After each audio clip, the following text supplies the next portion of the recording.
تیرا پریشان ہونا، ورنہ مشکل نہیں، تیری مشکل آسان ہونا۔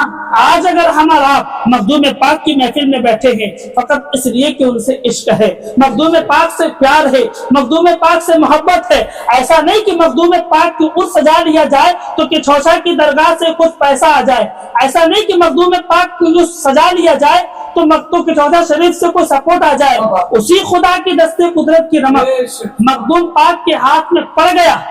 کل تک مخدوم پاک کا ہاتھ ان کا ہاتھ تھا، جب ان کو اللہ نے ولایت کا مقام دیا نا تو اب وہ مخدوم پاک کا ہاتھ نہیں رہا، اب وہ مخدوم پاک کا پیر نہیں رہا۔ اگر مخدوم پاک پل بھر میں مکہ چلے جائیں کوئی تعجب کی بات نہیں، آنے والا صرف یہی ہے کہ میرے سینے میں جو مخدوم پاک کی محبت کا چراغ جو جل رہا ہے اس جلن کو اور زیادہ اللہ تعالیٰ تابناک فرمائے گا، اور مخدوم پاک کی نظر کرم پڑ جائے گی تو سویا ہوا قسمت جگمگا اٹھے گا۔ تو گویا کہ انہوں نے یہ بتا دیا کہ ہم مخدوم پاک والے ہیں، ہم مخدوم اشرف جہانگیر والے ہیں، ہمیں مرنے کے بعد سلمان خان کے ساتھ نہیں اٹھنا، ہمیں مرنے کے بعد سچن تندولکر کے ساتھ نہیں اٹھنا۔ معزز سامعین کرام، پردہ نشی خواتین اسلام، السلام علیکم ورحمۃ اللہ وبرکاتہ۔ الحمدللہ والصلاة والسلام علی رسول اللہ وعلی کل موالہ، اما بعد، عن انس بن مالک رضی اللہ تعالی عنہ قال قال النبی صلی اللہ تعالی علیہ وسلم المرء مع من احب الیہ یوم القیامہ او کما ذکر فی صحیح مسلم والصحیح البخاری۔ صدق رسولہ النبی الامین الکریم ونحن علی ذلک لمن الشاہدین والحمد للہ رب العالمین۔ عشق نبی کا جام پلاتے ہیں مخدوم پاک، دیوانہ مصطفیٰ کا بناتے ہیں مخدوم پاک۔ سبحان اللہ سبحان اللہ۔ عشق نبی کا جام پلاتے ہیں مخدوم پاک، دیوانہ مصطفیٰ کا بناتے ہیں مخدوم پاک، اور بہکا سکے گا کوئی نہ ان کے غلاموں کو، بے شک کیونکہ رستہ ہدایتوں کا چلاتے ہیں مخدوم پاک۔ سبحان اللہ سبحان اللہ۔ بہکا سکے گا کوئی نہ ان کے غلاموں کو، کیونکہ رستہ ہدایتوں کا چلاتے ہیں مخدوم پاک، اور جو بھی پکارتا ہے انہیں صدق دل کے ساتھ، جو بھی پکارتا ہے انہیں صدق دل کے ساتھ اس کی مدد کے واسطے ہوتے ہیں مخدوم پاک، اور دریا برکتوں کا بہاتے ہیں مخدوم پاک، سویا ہوا نصیبہ جگاتے ہیں مخدوم پاک۔ سبحان اللہ۔ آئیے ہمارا نبی پاک علیہ السلام اور آل نبی کی بارگاہ رسالت تو اہل بیت اور آل اولاد کو نظر کرتے ہوئے درود پاک کا ہدیہ بآواز بلند عقیدت و محبت کے ساتھ پیش کریں۔ اللہ رب محمد صلی اللہ علیہ وسلم، نحن عباد محمد صلی اللہ علیہ وسلم وعلی کل موالہ۔ محترم حضرات، ہمارے جناب محترم جناب برکت علی صاحب نے، جیسا کہ محمد المصباحی صاحب نے آپ لوگوں کو بتایا کہ یہ محفل سجائی ہے مخدوم پاک کی نسبت سے، اور سلف صالحین کا یہ قول برحق ہے کہ ذکر الصالحین عند ذکر الصالحین تنزل الرحمہ، یعنی جب اللہ کی ولیوں کا ذکر ہوتا ہے تو اس وقت اللہ کی رحمتیں نازل ہوتی ہیں۔ اور پھر دوسری حدیث پاک میں ہے کہ الجلساء، یعنی جو بیٹھنے والے لوگ ہیں اللہ والوں کی محفل میں، اولیاء کرام کی عرس کی نسبت سے، اللہ کے ذکر کی مناسبت سے جو لوگ بیٹھتے ہیں، اللہ تعالیٰ اعلان فرماتا ہے فرشتوں گواہ ہے نا، میں نے ان سب کو بخش دیا۔ بات یہیں تک نہیں، پھر جو لوگ اس مجلس میں نہ آ سکیں کسی مجبوری کے تحت، فرشتے عرض کرتے ہیں اللہ ان کا کیا حال ہے؟ اگر واقعی وہ معذور شرعی ہیں، یعنی وہ واقعی آنے کی خواہش رکھتے تھے مگر نہ آ پائیں، اللہ فرماتا ہے ان بخشے بخشائے لوگوں کی برکت سے ان غیر حاضر لوگوں کو بھی اللہ بخشش کا پروانہ دیتا ہے۔ یہ تو تھی بات سننے والوں کی، جب سننے والوں پر اللہ کی اتنی رحمت تو سنانے والوں پر اللہ کی کتنی رحمت ہے۔ سننے اور سنانے والوں کی شان اللہ نے بیان کیا، لیکن اس حدیث میں وعلیکم السلام اس حدیث پاک میں یہ موجود نہیں کہ سننے اور سنانے کی محفل سجانے والے کی شان کیا ہے۔ سننے والے کی شان اللہ کے نبی علیہ الصلوۃ والسلام نے بیان کر دیا، سنانے والے کی بھی شان اللہ کے نبی علیہ الصلوۃ والسلام نے بیان کر دیا، مگر سننے اور سنانے کے لیے جس نے محفل سجائی ہے، جس نے اہتمام و انسلام کیا ہے، ان کی شان اس حدیث پاک میں موجود نہیں۔ تو میرا وجدان کہتا ہے کہ نادان سننے والے کی شان یہ کہ بخشش کا پروانہ مل جائے، سنانے والے کی شان یہ کہ اللہ اس کو اپنے رحمت میں شامل کر لے۔ تو جب ان سننے سنانے والے کی شان یہ ہے تو پھر محفل سجانے والے کی شان اتنی بڑی ہے کہ رب جانے رب کا وہ بندہ جانے۔ بے شک، سبحان اللہ سبحان اللہ۔ بات سمجھ میں آئی؟ تو ہمیں بھی چاہیے کہ اپنے اپنے گھروں میں جہاں تک ہو سکے اولیاء کرام کی محفل سجائیں۔ الحمدللہ انہوں نے مدرسے میں محفل سجائیں، ہے نا، انہوں نے درس گاہ میں محفل سجائی، انہوں نے قیام گاہ میں محفل سجائی۔ بے شک، سبحان اللہ، واہ واہ واہ واہ۔ ہے دونوں گاہ، فرق یہاں درس یہاں قیام۔ تو ابھی جو یہ محفل ہے، میں اس لیے کہا کہ ان کی درسگاہ پہلے سے ہی ریاض الجنہ کا صدقہ پا رہی ہے، لیکن محفل جو انہیں سجائی نا، تو جس طرح وضو علی الوضو ہوتا ہے اسی طرح جنت علی جنت ان کے مدرسے کو مصداق مل گیا۔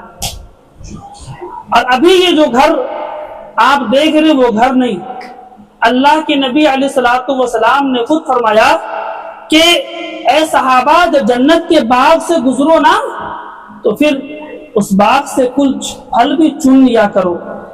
کہا حضور جنت کا باغ وہ بھی زمین پر، وہ تو مرنے کے بعد حساب و کتاب کے بعد پرصراط پار کرنے کے بعد آپ کی نظر کرم خدا کے فضل سے آپ کی عنایات سے ہمیں جنت ملے گی، لیکن دنیا ہی میں کہاں، دنیا ہی میں بھی جنت ہے، صرف جنت نہیں اس جنت کا پھل بھی ہے۔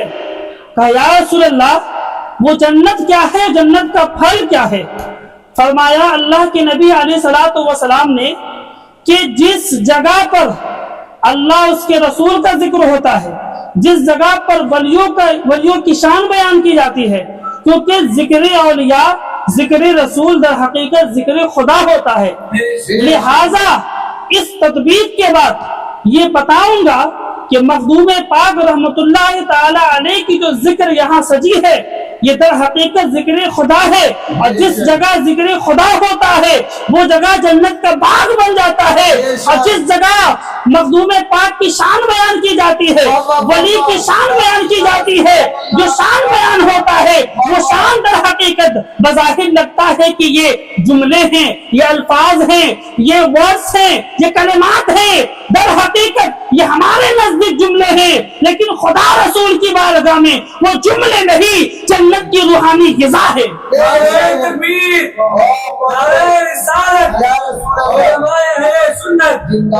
پتا یہ چلا کہ ابھی یہ گھر ہم نہیں کہہ سکتے جناب برکت علی صاحب کا گھر ہے، ابھی یہ ان کا گھر نہیں ہے، ابھی ہم یہ کہیں گے کہ یہ جنت کا باغ ہے۔ بے شک بے شک، جب تک یہ محفل ہے یہ جنت کا باغ ہے، اور اس باغ سے آپ پھل چنیں۔ اب یہ محفل جو ہمارے برکت صاحب نے سجائی ہے، آخر کیوں سجائی ہے؟ کبھی غور کی؟ مہنگائی کا زمانہ، بڑی محنت سے انسان پیسہ کماتا ہے نا، لیکن پیسہ اڑا رہا ہے۔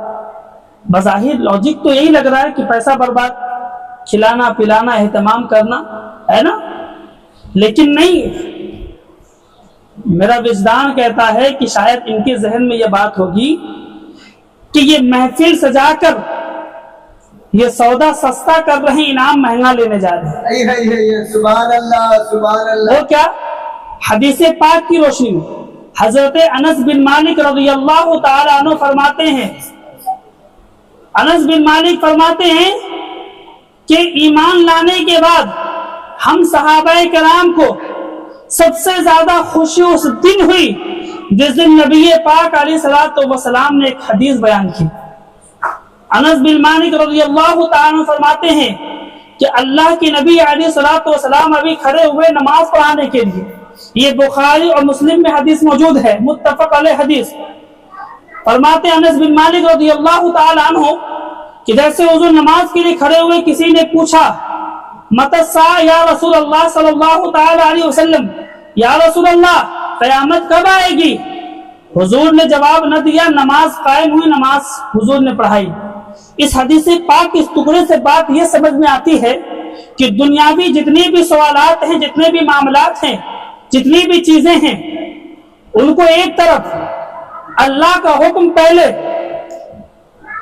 اللہ کا حکم پہلے، بلکہ حدیث تو یہ بتا رہی ہے کہ دین کے بارے میں جو سوال ہو رہا ہے یہ در حقیقت دین کا حصہ ہے، یہ در حقیقت اسلام کا حصہ ہے، لیکن پھر اللہ کے نبی نے اس کو مؤخر کر دیا کیونکہ مؤخر کرنا ممکن تھا۔ یہ اور بات ہے کہ آج ہمارے لیے کام کو مؤخر کرنا ممکن نہیں، یہ ہمارے لیے اتنی زیادہ لاپرواہی آ گئی کہ ہم دنیاوی کام کو مؤخر نہیں کرتے، دنیاوی چیزوں کو مؤخر نہیں کرتے، نماز کو مؤخر کر دیتے ہیں، ہے نا۔ لیکن اللہ کے نبی علیہ الصلوۃ والسلام یہ بتانا چاہ رہے ہیں کہ جب گنجائش ہو کسی کام کو نماز کے بعد بھی کرنے کی تو اگر وہ دین کا بھی کام ہے تو نماز کے بعد کیا جائے اگر گنجائش ہے۔ تو حضور نے یہ پیغام دیا، اور حضور علیہ السلام نے نماز سے جیسے فراغت حاصل کی تو فرمایا من ہوا این رجل، وہ آدمی کہاں ہے، وہ کون ہے، وہ شخص کون تھا جس نے سوال کیا؟ پیچھے سے ایک مقتدی کھڑے ہوئے، یا رسول اللہ علیہ السلام میں نے سوال کیا۔ حضور نے فرمایا کیا تو نے قیامت کی تیاری کی ہے، آخرت کی تیاری کی ہے جو قیامت کے بارے میں پوچھ رہا؟ اس نے جواب دیا یا رسول اللہ علیہ السلام جہاں تک ہو سکتا ہے میں شریعت پہ عمل کرتا ہوں، جہاں تک ہو سکتا ہے نماز کی پابندی کرتا ہوں، جہاں تک ممکن ہے روزے کا پابند ہوں، جہاں تک گنجائش ہے میں زکوٰۃ کا پابند ہوں۔ الغرض یہ کہ شریعت میں جو فرض ہے، واجب ہے، جو ضروری چیزیں ہیں، ان تمام احکامات پر حتی المقدور حتی الوسع اپنی کیپیسٹی کے حساب سے میں اس پہ عمل کرتا ہوں۔ لیکن یا رسول اللہ علیہ السلام ایک چیز ہے جس پہ مجھے ناز ہے، ایک چیز ایسی ہے جو مجھ پر مجھے فخر کا، کیا؟ یا رسول اللہ مجھے آپ سے محبت ہے، یا رسول اللہ مجھے آپ سے پیار ہے، محبت ہے، یا رسول اللہ علیہ السلام مجھے آپ سے محبت ہے، بس اس میں مجھے فخر ہے۔ گویا کہ بات آج سمجھ میں آ گئی کیا کہ یہ سنی جس سے بھی پوچھیں کہ بھائی تمہارے پاس کیا ہے، کہتا ہے میرے پاس کچھ ہے یا نہیں، عشق رسول کی دولت ضرور ہے۔ تو یہ جذبہ ایمانی ترقی کا صحابہ کا جذبہ ایمانی تھا۔ تو سنی بلفظ دیگر کیا ہے؟ مسلک صحابہ ہے۔ تو حضور نے کہا کہ تجھے مجھ سے محبت ہے؟ تو حضور جواب دے سنو، اب جواب دے، حضور نے یہ نہیں کہا کہ محبت بعد میں کرنا، پہلے 5 وقت نماز پڑھنا، نماز پہ نماز پڑھنا، نماز پہ نماز پڑھنا، نماز پہ نماز پڑھنا، نہیں۔ گویا کہ حضور یہ بھی کہہ رہے ہیں کہ شریعت پہ جہاں تو ہو سکے عمل کرو، کیونکہ لا یکلف اللہ نفسا الا وسعہا، جتنی گنجائش عمل کرنی ہے۔ اب کوئی صبح سے لے کے شام تک دکان لگا رہا ہے اور وہ ایسی دکان کہ وہ وقت پہ جماعت کے ساتھ نہیں پڑھ سکتا نماز، لیکن ہاں وقت میں نماز اکیلے پڑھ لے، کوشش تو کرے جماعت کے ساتھ، لیکن جماعت میں شامل نہیں ہو پایا، یہ بد عقیدہ ہے تو جماعت چھوڑ کر اپنی جماعت قائم کرے، وہ بھی نہ ہو تو اکیلے نماز پڑھے، مگر جہاں تک ہو سکے اسے ادا کرے۔ جملے پہ غور کرے، جہاں تک ہو سکے کوشش کرے اسے ادا کرے، قضا کر کے ادا کرے نہیں۔ بے شک قضا کر کے ادا کرنا یہ حق شرع نہیں، حق شرع یہ ہے کہ ادا میں ادا کرنا۔ بے شک تو حضور نے جواب دیا، یہ نہیں کہا کہ محبت بعد میں کرنا، پہلے شریعت پہ مکمل 100% عمل کو نہیں۔ حضور جواب دیتے ہیں کہ اگر تیرے سینے میں محبت ہے تو سن، اس کے لیے بشارت بھی ہے، جس کے سینے میں محبت ہے اس کے لیے بشارت بھی ہے اس حدیث پاک میں، اور اس کے لیے وعید و عذاب بھی ہے۔ ایک ہی جملے میں، یہ نبی کی شان ہے، ایک ہی جملے میں حضور بشارت بھی دے رہے ہیں، اسی ایک ہی جملے میں حضور عذاب کی بشارت دے رہے ہیں، نعمت کی بشارت اور زحمت کی بشارت ایک ہی جملے میں۔ حضور فرماتے ہیں کہ المرء مع من احب الیہ یوم القیامہ، اگر تو کسی سے محبت کرتا ہے تو یاد رکھ جس سے تو محبت کرتا ہے تیرا حشر بھی اسی کے ساتھ میدان محشر میں ہوگا۔ تو پتا دینے دیا جائے، آج اگر ہمارا مخدوم پاک کی محفل میں بیٹھے ہیں فقط اس لیے کہ ان سے عشق ہے، مخدوم پاک سے پیار ہے، مخدوم پاک سے محبت ہے، ایسا نہیں کہ مخدوم پاک کی عرس سجا لیا جائے تو کہ چھوچا کی درگاہ سے کچھ پیسہ آ جائے، ایسا نہیں کہ مخدوم پاک کی عرس سجا لیا جائے تو مکتوب کے چوتھا شریف سے کوئی سپورٹ آ جائے، کوئی شہرت آ جائے، ایسا کچھ نہیں آنے والا۔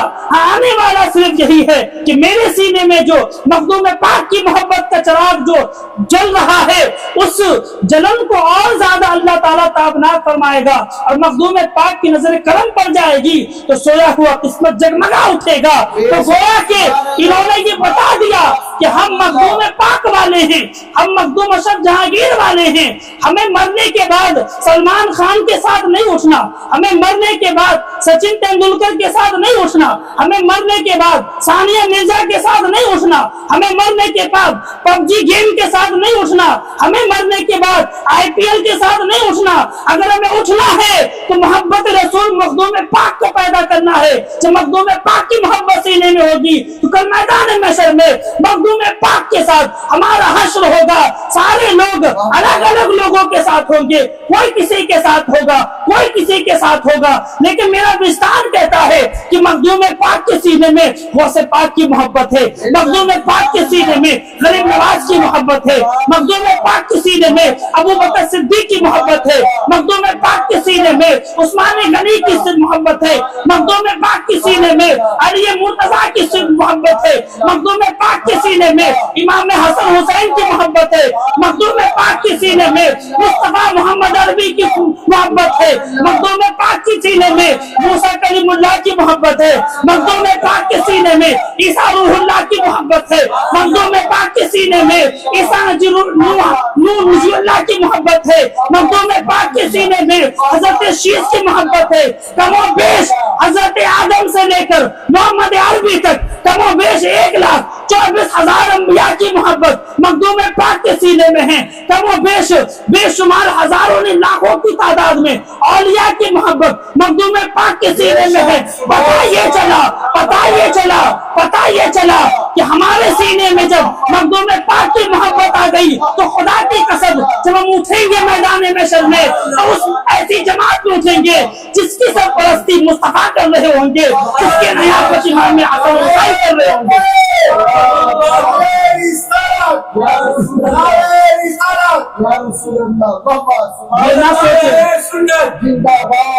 اب تک تو آپ یہ سنتے ہوں گے کہ جو جس سے محبت کرتا اس کے ساتھ اٹھے گا، تو ہم مخدوم پاک کے ساتھ اٹھیں گے۔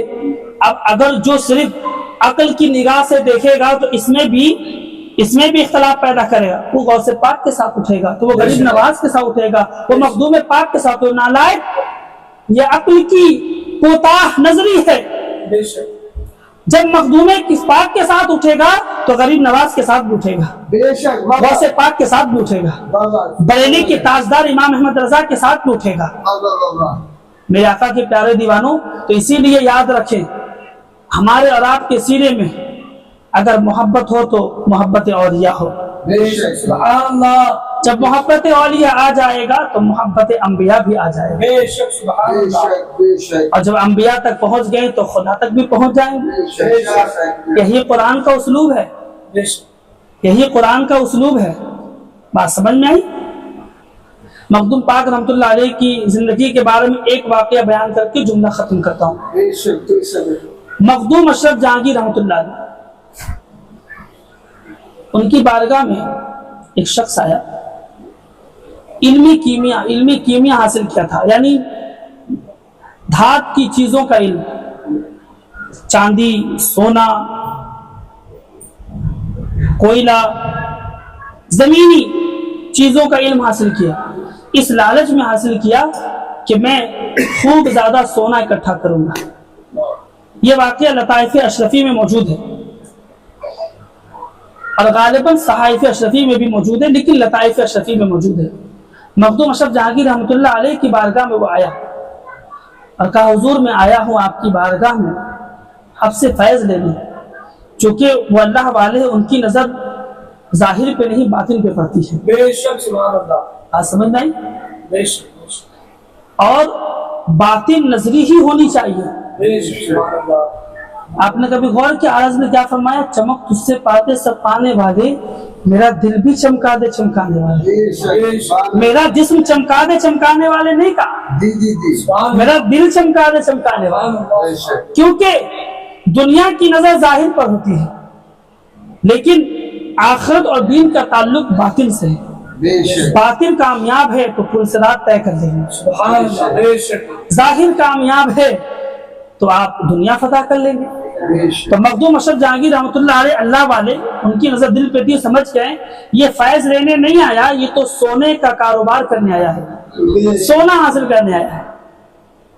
تو اس نے کہا حضور ہم نے بڑا نام سنا ہے کہ آپ اللہ کے ولی ہیں، روایت بالمعنی پیش کر رہا ہوں، آپ اللہ کے ولی ہیں، ہم نے سنا ہے کہ آپ کی شان بہت بڑے شان ہے، اللہ نے مخدومیت آپ کو عطا فرمایا ہے۔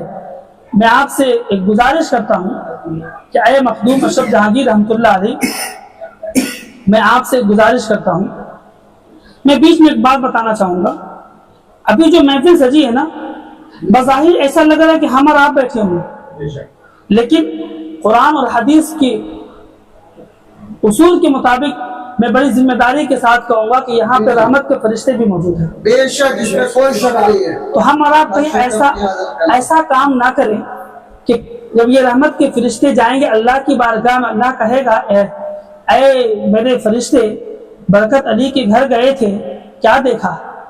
اب اگر وہ کہہ دیں گے کسی کے سر پہ ٹوپی تھی، کسی کے سر پہ نہیں تھی، اگر وہ کہہ دیں گے کوئی بڑے ادب و احترام کے ساتھ بیٹھا تھا اور کوئی ادب و احترام کے ساتھ نہیں بیٹھا، اللہ کہے گا اچھا یہ بتاؤ اس میں سے کتنے لوگ تھے جو ادب و احترام کے ساتھ بیٹھا تھا؟ کتنے لوگ ہیں؟ کیونکہ جو ادب و احترام کے ساتھ بیٹھے گا اللہ اعلان کرے گا کہ اسے مرتے دم تک اسے ادب و احترام لوگوں سے دلوایا جائے، کیونکہ فاذکرونی اذکرکم واشکرونی ولا تکفرون، تم میرا ذکر کرو میں تمہاری شہرت کراؤں گا۔ کیا مطلب یہ ہے کہ تم خدا کا ادب و احترام کرو، اللہ تمہارا ادب و احترام کروائے گا، ہے نا؟ تو اب اگر اس میں سے کوئی کہہ دے کہ اے اللہ تبارک و تعالیٰ، کچھ لوگ تو ایسے تھے اس طرح بیٹھے تھے کہ لگتا نہیں تھا کہ وہ محفل شان اولیاء میں بیٹھے تھے یا پھر محفل شان دنیا میں بیٹھے تھے، ان کا بیٹھنا کیسا تھا، دینی تھا یا دنیاوی تھا؟ تو جن کا بیٹھنا دنیاوی ہو تو اللہ فرما دے گا کہیں ایسا نہ ہو کہیں اللہ یہ کہہ دے دنیاوی طور پہ بیٹھا تھا اسے دنیا تک رکھ، جو دینی طور پہ بیٹھا تھا اس کے بیٹھنے کی برکت کا اثر آخرت تک بھیج، سبحان اللہ، آخرت تک بھیج۔ مطلب کیا؟ آخرت کب آئے گی؟ قیامت کب آئے گی؟ اللہ اس کا رسول بہتر۔ مطلب یہ ہے کہ میری اولاد، پھر میری اولاد، پھر میری اولاد، پھر میری اولاد کی اولاد، میری اولاد کی اولاد، میری اولاد کی اولاد، میری اولاد کی اولاد، پتہ یہ چلا ابھی ہم آج بیٹھے ہیں ادب کے ساتھ، لیکن اس ادب کی برکت میری اولاد میں بھی جائے گی، پھر وہ برکت میرے پوتے میں جائے گی، پھر اس کی برکت اس پوتے کے اولاد میں جائے گی، اس طرح کرتے کرتے قیامت تک جائے گا، پھر قیامت سے آخرت اور میدان محشر تک جائے گا۔ سبحان اللہ۔ تو اسی لیے اچھائی یا برائی کرنے سے پہلے سوچ لیں کہ اگر ہم اچھائی کرتے تو اس کی برکت تو ہمیں ملتی ہے، مگر ہماری اولاد کو ملے گی ضرور۔ بات سمجھ آئی؟ یہ موٹی سی بات یاد رکھیں ہمیشہ یاد رکھیں حل جزاء الاحسان الا الاحسان. بے شک سبحان اللہ سبحان اللہ. جو بھی آپ نیکی کریں گے خدا کی قسم اس کا بدلہ اللہ دے گا ہی دے گا. اور اللہ نے یہ نہیں کہا کہ دنیا اور آخرت میں. کیا مطلب؟ یہ کب کہا جاتا ہے؟ یہ اس وقت کہا جاتا ہے جب اللہ دنیا میں بھی دے آخرت میں بھی دے. اگر صرف آخرت میں دینا ہو تو اللہ کہتا ہے حل جزاء الاحسان فی الاخرہ الا الاحسان. یا دنیا میں دینا چاہتا کہتا ہے حل جزاء الاحسان فی الدنیا الا الاحسان. لیکن اللہ نے دنیا اور آخرت کا ذکر نہیں کیا. اس کا مطلب یہ کہ اللہ بتا رہا سنو مسلمانوں، کسی بھی کام کے لیے قدم بڑھانے سے سوچ لینا اگر تیرا قدم نیکی کی طرف جا رہا ہے نا، ایک چھوٹی سی ہے نا سوئی کو بھی تم ہٹاتے ہو تو اس کی برکت آپ کی اولاد کو جائے گی. اور اولاد تک نہیں رہے گی، اولاد تک نہیں رہے گی. وَكَانَ أَبُوهُمَا صَالِحًا. یہ ہے نا قرآن کی آیت کہ اس کے 5ویں پشت میں اس کے ماں باپ صالح تھے. تو موسیٰ علیہ السلام کے ذریعے اللہ نے اس 5ویں پشت کے بعد اس اولاد کی مدد کروائی. موسیٰ کے ذریعے حضرت خضر علیہ السلام کے ذریعے 5ویں پشت کے بعد. کیوں؟ وَكَانَ أَبُوهُمَا صَالِحًا. 5ویں پشت اوپر نیک تھے، ان کے ماں باپ نے 5ویں پشت کے اوپر کوئی نیکی کا کام کیا ہوگا، اللہ کو پسند آیا، اس کی برکت سے اللہ اس کی برکت 5ویں پشت تک نازل کرتے کرتے 5ویں پشت کے بعد بھی وہ برکت اس کو ملی. تو اسی لیے ہم جو بھی کام کریں سوچ سمجھ کے کریں، کیونکہ ہم نیکی جو بھی کریں گے نا اس کی برکت ہمارے اولاد کو ملے گی. تو کہیں بھی آپ جائیں بیٹھیں تو فرق رکھیں کہ اسکول میں کیسے بیٹھتے، مدرسے میں کیسے بیٹھتے ہیں، مسجد میں کیسے بیٹھتے ہیں اور ہال میں کیسے بیٹھتے ہیں، محفل میں رسول پاک کی محفل میں کیسے بیٹھتے ہیں اور اپنے شادی کی محفل میں کیسے بیٹھتے ہیں. فرق رکھیں. کہیں ایسا نہ ہو، اگر ہم نے فرق نہ رکھا تو کہیں ایسا نہ ہو کل میدان محشر میں اللہ ہمارے اور بقیہ جو نیکیوں سے محروم ہوں گے ان کے اور ہمارے دل میں اگر کوئی فرق نہ رکھا تو کیا بنے گا ہمارا، ہے نا. اس چیز کو یاد رکھیں. خیر میں بتا رہا تھا، بات بری لگی معافی چاہوں گا. آئندہ کبھی بھی بیٹھے بہت ضروری کال ہو تو ہی بات کریں، بہت ضروری کوئی کام ہو تو ہی یہاں سے اٹھ کر جائیں. یہ ادب کے خلاف ہے، کیونکہ رحمت کے فرشتے بیٹھے سن رہے اور آپ اٹھ کے جا رہے آ رہے باتیں کر رہے ہے نا. تو اس کا دھیان رکھیں. کیونکہ کبھی کبھی کیا ہوتا ہے نا، نیکی کمانے کے چکر میں گناہ زیادہ ہو جاتا ہے. بات سن لیں، جیسے ناپاکی کی حالت میں مسجد چلے گئے، نماز پڑھیں، خوب نماز پہ نماز، عمرے قضا نفل تہجد بہت پڑھے، تو کیا ہوگا؟ الٹا گناہ ہو رہا نا. کیوں ہو رہا؟ تھوڑی سی لاپرواہی آپ نے کی. وہ اگر وضو بنا کر آتے تو شاید جنت کی بخشش کا، گناہوں کی بخشش کا پروانہ مل جاتا ہے نا. خیر تو اس کا دھیان رکھیں. دوسرے کیا کر اسے نہ دیکھیں. آپ سے آپ کے بارے میں سوال ہو. یہ نہیں سب لوگ تو بنا ٹوپی کے پہنچ جاتے نہیں. اکثر لوگ تو کرتا پاجامہ نہیں پہنتے ہیں، وہ پینٹ شرٹ لنگی گنجی میں پہنچ جاتے. نہیں، فرق رکھیں. آپ 24 گھنٹہ پینٹ شرٹ پہن سکتے، یہ بھی پہن سکتے، ہم بھی پہن سکتے، کوئی مسئلہ نہیں. آج کے زمانے میں ٹراؤزر پہن سکتے، لنگی شرٹ پہن سکتے، لیکن جو اسلامی محفل ہے نا اس کو الگ ماحول بنائیے، ماحول دیجیے. اگر یہی سارے لوگ اگر کرتا پاجامہ ٹوپی پہن کر آتے تو ایک الگ ماحول ہوتا نا، اس کی الگ رونق ہوتی.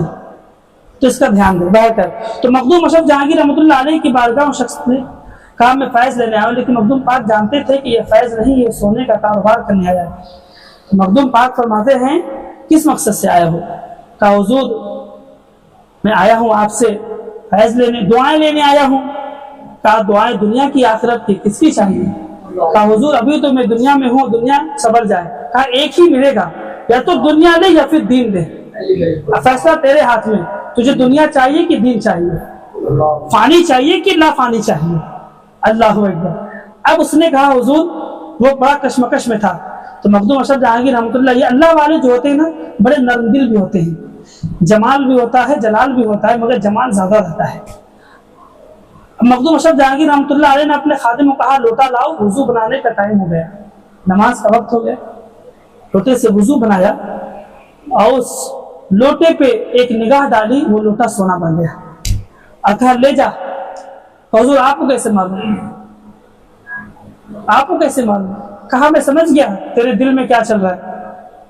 اب لوٹا دیا جو سونے کا بن گیا تھا. اب سوچیں گے بھائی جو سادہ ذہن کے لوگ ہیں بولیں گے کیا اگر قصہ کہانی میگزین کی باتیں بتائیں ہوا ایسی بات اس کا ہاتھ اور پیر کچھ ہے نہیں. بھائی نادان، جب ہم نے یہ عقیدہ رکھ لیا، حضور نے جب یہ کہہ دیا کہ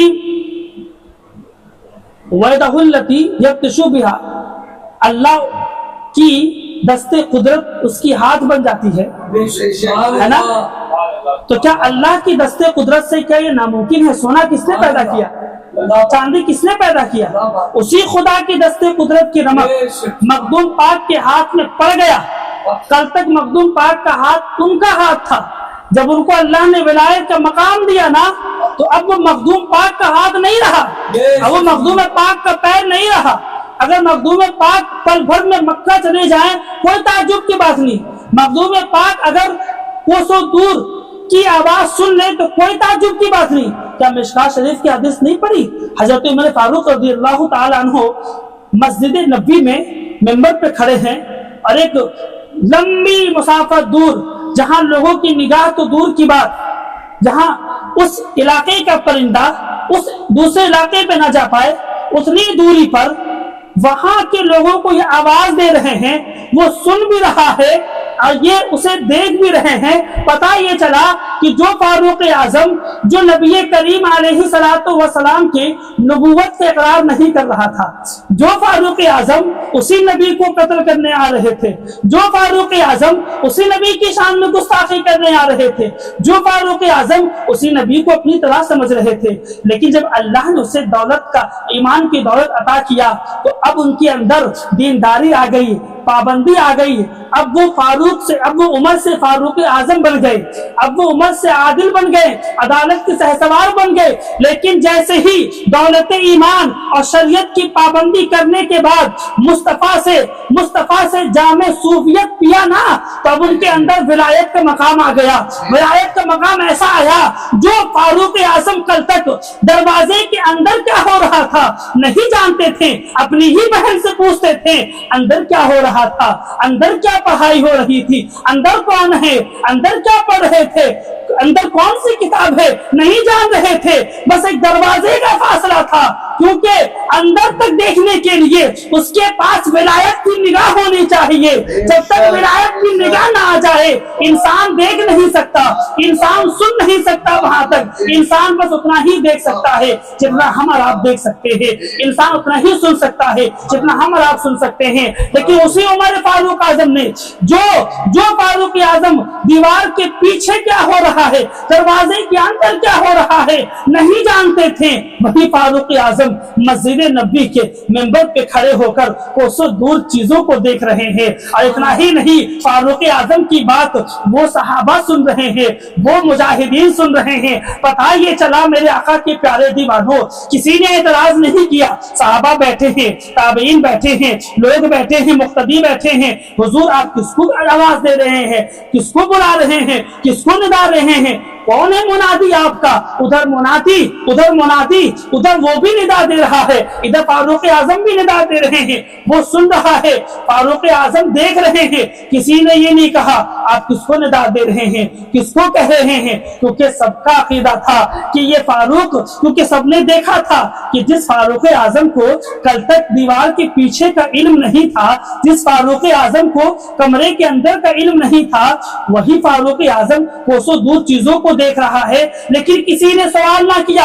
مشکات شریف کی حدیث ہے، سب نے خاموشی سے اقرار کر لیا. گویا کہ ان کی خاموشی بتا رہی تھی، ان کی خاموشی یہ شور مچا رہی تھی، دنیا والوں کو یہ صدا دے رہی تھی سنو اب عمر نہ رہے، اب وہ فاروق اعظم بن گئے ہیں. اب ان کے اندر ولایت کی نگاہ ایسی آئی ہے، جب اللہ کا وہ ولی بنے ہیں تو ایسا ولی بنے ہیں اب وہ اپنی آنکھوں سے نہیں خدا کی نور بصارت سے دیکھ رہے ہیں. اب اب وہ اپنے کانوں سے نہیں خدا کی قوت سماعت سے سماعت کر رہے ہیں. ٹھیک اسی طرح جس طرح اللہ کے سمیع کا صدقہ عمر کو ملا, اسی طرح مخدوم پاک کو اللہ کی بصیر کا صدقہ مخدوم پاک کو ملا.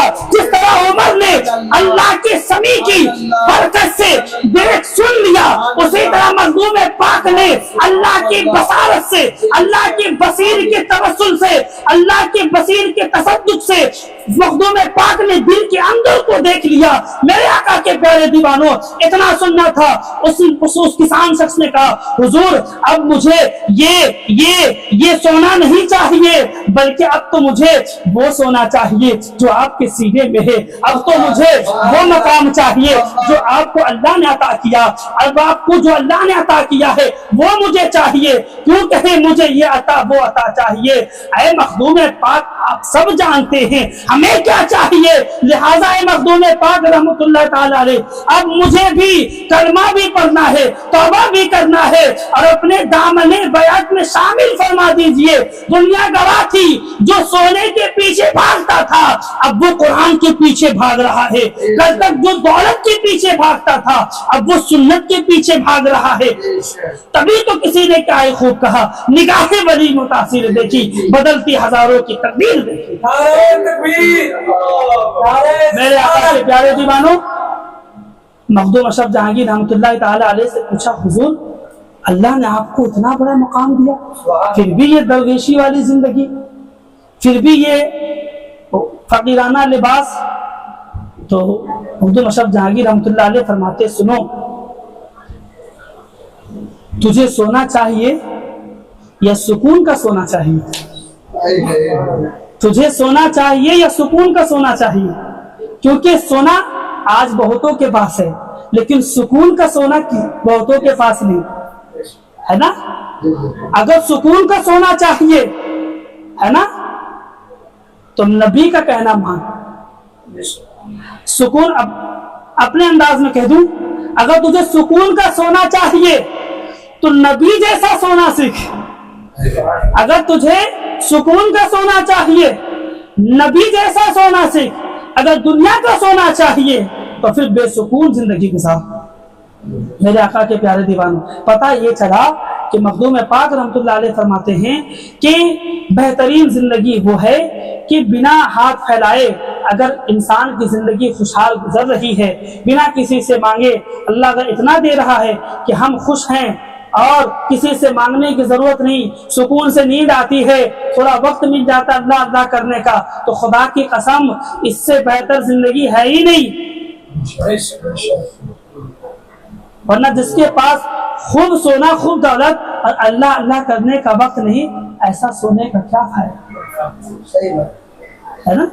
تو اسی لیے یاد رکھیں کہ مخدوم اشرف جہانگیر رحمۃ اللہ تعالی علیہ نے ایک بات فرمائی تھی کہ سنو, اگر تو اپنی زندگی بدلنا چاہتا ہے نا, بس ایک چیز ذہن میں ڈال دو, ایک چیز ذہن میں ڈال دو, وہ یہ کہ حضور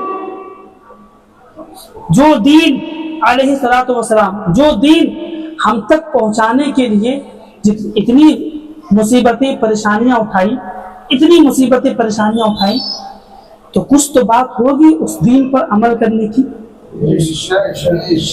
جس دین کو پہنچانے کے لیے حضور کی دونوں بیٹیوں کو طلاق دیا گیا, صرف اسی بنا پر کہ آپ اپنی بیٹی کو لے جائے کیونکہ آپ دین پھیلا رہے ہیں. حضرت رقیہ, حضرت ام کلثوم, ان دونوں کو طلاق دیا گیا.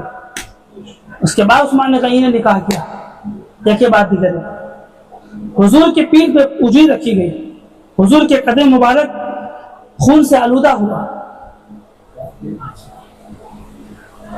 اور ابو لہب کی بیوی نے کانٹے بچھائے, پھر بھی مصطفیٰ نے دین پھیلا نہیں چھوڑا. تو کچھ تو بات ہوگی نا اس دین پہ عمل کرنے کی. تو اسی لیے جس دین کو پھیلانے کے لیے حضور نے اتنی کوشش کی, اسی دین پر ہمیں عمل کرنے کی ضرورت ہے.